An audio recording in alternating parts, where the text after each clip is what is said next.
Nisa, hadir Bu. Muhammad Ukman, Ibnu Umar, Zafila Rahman, hadir Bu. Oke. Baik, pada hari ini kita akan membahas materi terkait dengan peluang dan tantangan dalam penerapan Pancasila. Sebelumnya, Anda semua tahu apa itu peluang serta apa itu tantangan? Oke, baik, Ibu jelaskan sedikit. Tantangan dan peluang itu merupakan dua sisi yang saling berdampingan dan saling berkaitan itu. Jika diibaratkan, tantangan dan peluang itu seperti dua sisi mata koin. Tantangan adalah hambatan atau kesulitan yang dihadapi, serta peluang itu kesempatan untuk mencapai sesuatu yang positif.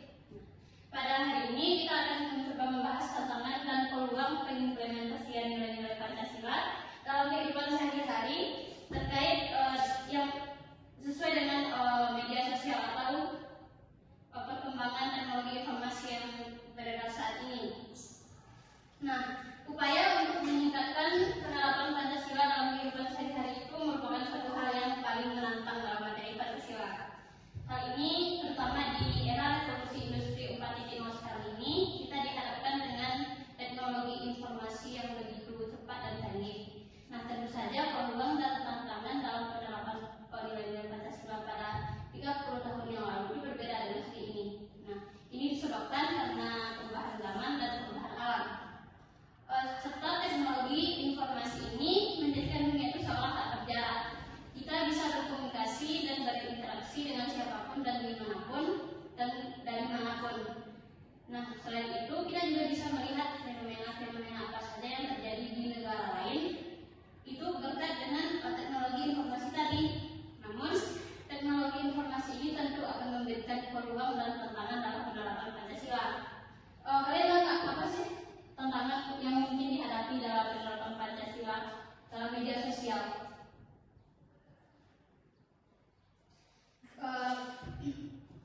Tantangan yang mungkin kita hadapi dalam penerapan Pancasila itu dalam bermedia sosial itu mungkin dalam media sosial paham-paham yang tidak sesuai dengan ideologi-ideologi yang terdapat dalam Pancasila itu mungkin akan mudah menyebar karena teknologi informasi ini yang tidak terkendali saat ini. Nah, pada era sekarang seperti yang Ibu jelaskan tadi kan teknologi informasi ini membawa pengaruh baik, komunikasi kita lancar karena adanya teknologi. Perkembangan teknologi informasi ini memberikan peluang sekaligus tantangan yang dapat kita itu dapat mengkampanyekan nilai-nilai yang terdapat dalam Pancasila dalam kehidupan sehari-hari kepada dunia. Selain itu kita juga bisa memperlihatkan praktik kehidupan kita yang berlandaskan kepada Pancasila itu kepada dunia untuk dijadikan inspirasi oleh bangsa lain. Nah, contohnya Indonesia ini kan dikenal dengan negara yang beraneka ragam. Ada banyak sekali budaya, suku, agama, ras di Indonesia. Nah, tapi dengan keberagaman tersebut, negara kita itu tetap hidup damai dan rukun dan bisa berdampingan satu sama lain. Dengan praktik-praktik atau tradisi-tradisi yang menunjukkan kekeluargaan, persaudaraan itu bisa dipegang teguh oleh bangsa kita. Nah, itu tuh bisa kita jadikan bahan kampanye kepada dunia bahwa kita itu bisa hidup berdampingan, hidup rukun dalam kebinekaan. Sebagai contohnya, kita sini mengambil contoh di Maluku. Di Maluku itu terdapat suatu tradisi yang dinamakan dengan Pela Gandong. Kalian tahu nggak apa itu tradisi Pela Gandong? Nah, tradisi Pela Gandong itu merupakan tradisi perjanjian kerjasama antara satu daerah dengan daerah lain. Nah, perjanjian ini itu jika satu daerah itu sudah terikat dengan suatu perjanjian persaudaraan, maka mereka itu harus siap menerima konsekuensinya. Mereka itu harus saling membantu, saling tolong menolong, walaupun di dalam itu terdapat perbedaan agama. Nah, dari sini itu kita bisa melihat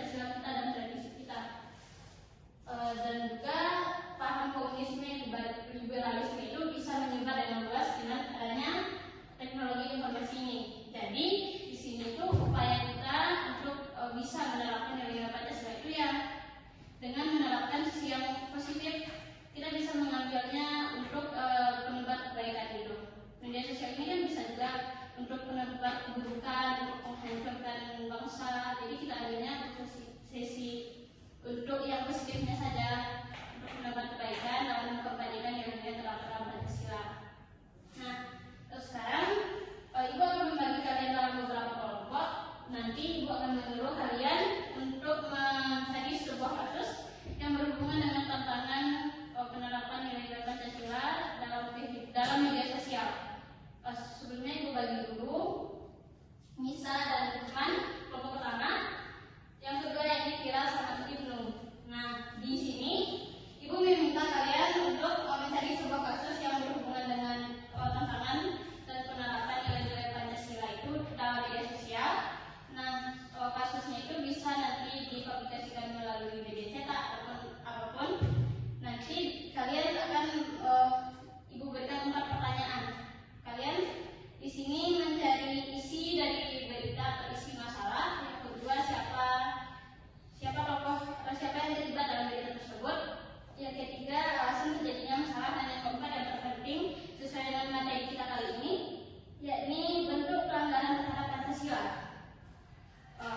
Ibu berikan kalian waktu sebentar untuk mencari kasus setelah menjawab 4 pertanyaan tadi. Setelah nanti kasusnya ditemukan, kita presentasikan di depan kelas. Oke, silakan.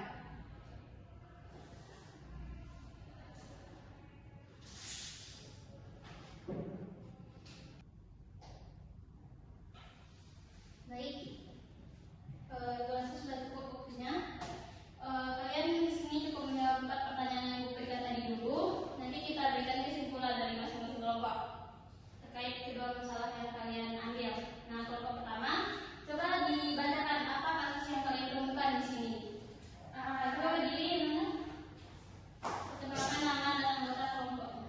Perkenalkan, saya Elisa dan teman-teman saya Lukman. Di sini kasus yang kami dapati itu perundungan online oleh selebgram terhadap remaja.